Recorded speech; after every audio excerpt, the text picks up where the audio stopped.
বাংলার ঘরে ঘরে উমা যেন ফিরে আসার জন্য নিজের বাবার কাছে মায়ের কাছে উদ্বেলিত।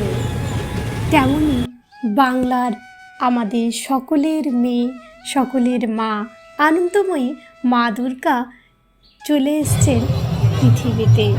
যদিও এখনও ষষ্ঠী বা বোধন হয়নি, প্রকৃতি থেকে সর্বত্র ঘোষণা হয়ে গেছে মায়ের আগমন বার্তা। চলুন তাহলে আমরাও আজকে সেখানেই যাই মায়ের কাছে। শুভ চতুর্থীর এই ব্লগটি আশা রাখি আপনাদের ভালো লাগবে।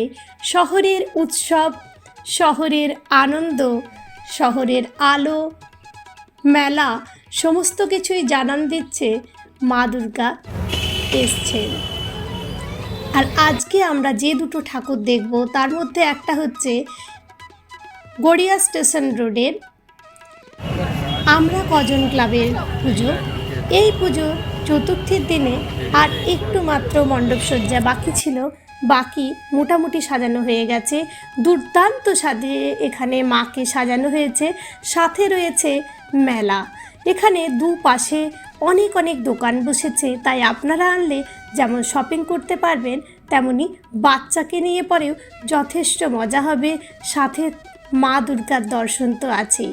বয়স্ক লোক থেকে বাচ্চারা সকলে খাবার দোকানের সামনেও ভিড় জমিয়েছে। নানান রকম জিনিস এক এক দোকানে এক এক রকম বিক্রি হচ্ছে। কেউ বলবে না এটা চতুর্থীর সন্ধে। আর যেহেতু বৃষ্টির ভ্রুকুটি আছে, তাই মানুষ কিন্তু রাস্তায় নেমে পড়েছে বৃষ্টির ভ্রুকুটিকে অগ্রাহ্য করে। আমরাও গুটি গুটি পায়ে এই আমরা কজন ক্লাবের থেকে পৌঁছে গেলাম গড়িয়া নবদুর্গা পূজা মণ্ডপে। এখানের পুজো যথেষ্ট বিখ্যাত। শুধু গড়িয়া বা কলকাতায় নয়, বাংলার একটা বিখ্যাত পূজা হলো গড়িয়ার নবদুর্গা পুজো। এদের মণ্ডপ সজ্জা যেমন একেবারে অসাধারণ, মাও তেমনি অসাধারণ রূপে এখানে সজ্জিতা। পাশাপাশি রোজই বিনোদনমূলক অনুষ্ঠান থাকে। আর এই বিনোদনমূলক অনুষ্ঠান আমার মেয়ে যেভাবে বাবার কোলে চেপে দেখছিল, সত্যিই তাতে বোঝা যায় যে উমা কিন্তু সত্যি সকলের বাড়িতেই নতুন নতুন রূপে যেন আসে। ভালো থাকুক আমাদের সকলের উমা। চলুন গুটি গুটি পায়ে এগোই। এই পুরো মণ্ডপটা যতটা সুন্দর, তার পাশে এই কাজগুলোও কিন্তু অসাধারণ। ঝিনুক দিয়ে, কাঁচ দিয়ে যে সুন্দরভাবে সাজিয়েছে, দেখে চোখ ফেরানো যাবে না। সাথেই আবার মা দুর্গার এখানে অনেকগুলো রূপও আমরা দেখতে পাবো। এক একটা রূপ এক এক নামে।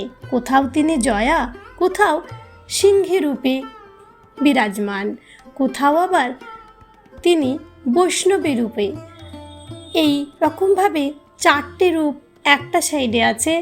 তারপর ধীরে ধীরে যত এগিয়ে যাবেন, এক এক রূপের এক এক রকম সৌন্দর্য দেখতে দেখতে মোহিত হয়ে যাবেন। এরকমভাবে চলুন এগিয়ে এগিয়ে আমরা পৌঁছে যাব আমাদের চিরপরিচিত মায়ের রূপের কাছে, যার রূপ আমাদের সকলের মন ভালো করে দেয়। ভুবন মোহিনী আর আনন্দময়ী এই মা নিজের সন্তানদের নিয়ে আসেন প্রতি বছর আমাদের কাছে। মণ্ডপসজ্জা যেমন অসাধারণ, উল্টো দিকে তেমনভাবেই আরও চারটি রূপ এখানে দেখতে পাবেন। মানে সব মিলে 9টি রূপ এখানে মায়ের দেখতে পাবেন আপনি একসাথে।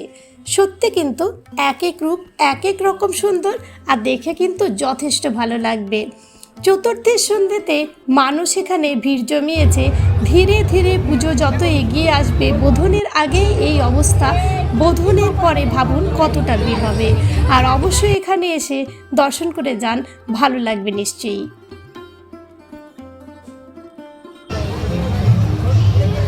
ছিল শুধু মা দুর্গা নয়, তার সাথে বিভিন্ন রকম রাইড।